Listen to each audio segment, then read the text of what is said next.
Kama ni mara yako ya kwanza unatembelea chaneli yetu ya Top 5 Media, tunakuomba ubonyeze neno subscribe, kisha kwa chini itatokea alama ya kengele. Tunakuomba ubonyeze kengele hiyo ili uwe wa kwanza kupokea taarifa katika chaneli yetu. Asante. Mchezo mkubwa wa kombe la shirikisho barani Afrika, mechi ya mkondo wa pili ambayo inasubiriwa na wadau wengi wa soka barani Afrika, ni mchezo ambao utakwenda kuikutanisha miamba ya soka kutokea katika ardhi ya Tanzania. Hapa tukienda kuongelea klabu ya soka ya Simba Sports Club, ambapo Simba watakwenda kupepetuana na klabu ya soka kutokea Afrika ya Magharibi. Hapa tukienda kuongelea Al Masry kutokea katika nchi ya Misri, ambapo mechi ya mkondo wa kwanza klabu ya soka ya Simba waliweza kupoteza kwa mabao 2-0 ili Simba kwenda hatua ya nusu fainali michuano mikubwa ya kombe la shirikisho barani Afrika. Wanahitaji kushinda angalau mabao 3 ili kuweza kufanya aggregate mabao 3-2, na Simba wanakuambia hii tunakwenda, wakimaanisha kwamba wamedhamiria ubaya ubwela, watakwenda kuifunga klabu ya soka ya Al Masry.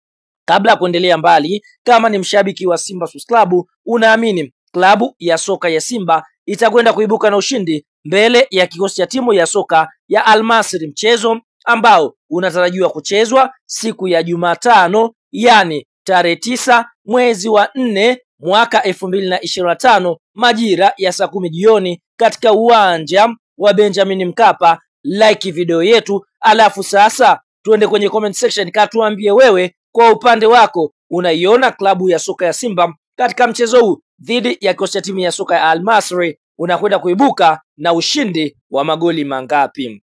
Sasa kuelekea katika mchezo huu, tunaona kupitia kocha mkuu wa kocha wekundu wa Msimbazi mtaalam Faldu Davis tayari amekiseti kikosi chake, na ikumbukwe historia inaonyesha Simba Sports Club na kikosi cha timu ya soka ya Al Masry wamekutana mara moja, mchezo ambao umechezwa pale nchini Misri katika mji wa Ismailia, na Simba waliweza kupoteza kwa mabao 2-0. Lakini Al Masry si mara ya kwanza kuja nchini Tanzania. Mwaka 2018 walishawahi kuja katika nchi ya Tanzania kwa ajili ya kuja kucheza na klabu ya soka Yanga Sports Club, lakini ni mechi ya playoff, yani mechi ya mtoano. Kwa hiyo Simba anahitaji kupata ushindi kwa sababu katika mchezo wa kwanza aliweza kufungwa mabao 2-0. Kwa sasa anahitaji kupata ushindi angalau wa mabao 3 ili aggregate isome mabao 3-2 ili kuweza qualify kwenda hatua ya robo nusu finali michuano mikubwa ya kombe la shirikisho barani Afrika.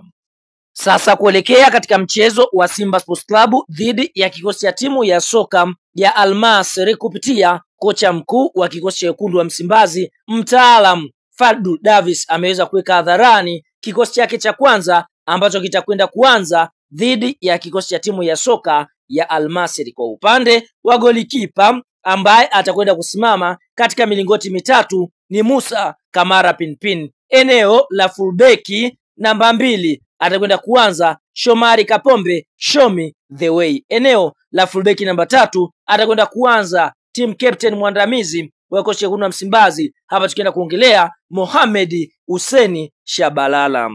Eneo la center back namba 4 klabu ya soka ya Simba Sports Club wanatarajia kuanza na Abdurazak Hamza, huku center back namba 5 akienda kuanza Shamu Karabua, miongoni mwa wachezaji ambao wanaaminiwa kweli kwa sasa na mtaalam kocha Faldu Davis mara baada ya mchezaji anaofahamika kwa jina la Sheikh Malone Fondo kuweza kuumia. Eneo la kiungo namba 6 atakwenda kuanza mchezaji anaofahamika kwa jina la Fabrice Luamba Ngoma MT, midfield teacher. Lakini eneo la winga namba 7 atakwenda kuanza mchezaji anaofahamika kwa jina la Kibu Dennis Prosper mkandaji. Eneo la kiungo namba 8 atakwenda kuanza mchezaji anaofahamika kwa jina la Jean Charles Ahoua, huku eneo la mshambuliaji namba 9 akienda kuanza Steve Deze Mukwala. Eneo la kiungo namba 10 atakwenda kuanza mchezaji anaofahamika kwa jina la Leonel Christian Ateba Mbida, huku eneo la winga namba 11 akienda kuanza Elimpanzu Kibisawala. Maana ya mfumo huu, Simba watakwenda kuwa na washambuliaji wawili, Leonel Christian Ateba Mbida sambamba na Steve Deze Mukwala, kwa sababu wanahitaji kupata ushindi mapema ili kuweza kuqualify kwenda robo finali. Kwa hiyo tunaona katika eneo la kiungo ameamua kumpumzisha Yusuf Kagoma na kuanza na Fabrice Luamba Ngoma. Tuambie neno la comment kuelekea katika mchezo kwa kikosi hiki. Je, unaiona Simba ikaenda kuibuka na ushindi wa magoli mangapi?